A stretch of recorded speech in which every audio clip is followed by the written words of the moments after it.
Well, what I've noticed, we started doing this work 10 years ago, all right, maybe 11. And when we were doing it, there was just barely some research starting.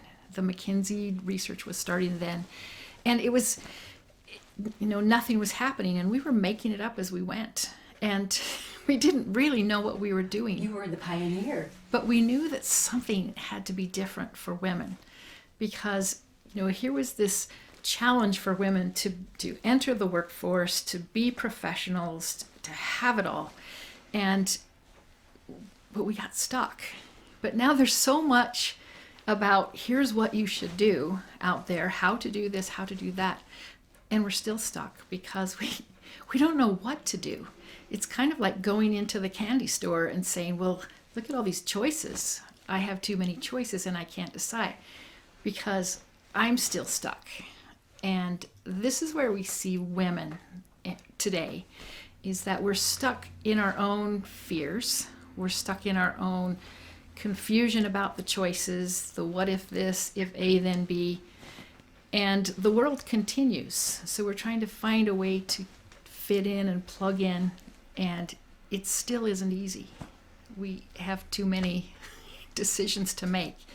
And so sometimes we just look at what other people are doing and we go, somebody's doing that, and I'm going to take the militant approach. I'm going to barge in and, say, let's do it my way. And that may not be your style at all, so you're acutely uncomfortable the whole time you're doing this.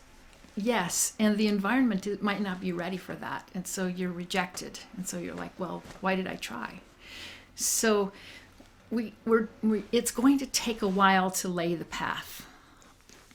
To be able to get women in this way where we can be authentic, we can be who we are, and the environment says, we need this, and we welcome that. It's happening in places, it really is, but not everywhere. And it's not happening in some of the places it needs to happen the most.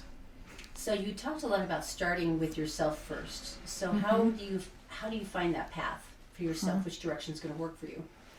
Well, first of all, when you start with yourself, you have to know yourself. And this is the place where we might talk about that lizard brain. And that lizard brain, which is the voice of our fear and our limitations, and that says, you can't do that, you're not smart enough, you're not bold enough, you'll look ridiculous. And so we hold back. And until we can tame that voice, we need it. It's an important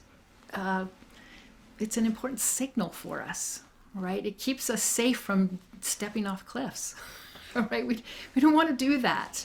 So we need that lizard with us, but we need to learn to recognize it and tame it so that we can say, okay, what are the possibilities? And you sit here on my shoulder, keep your mouth shut, I've got this.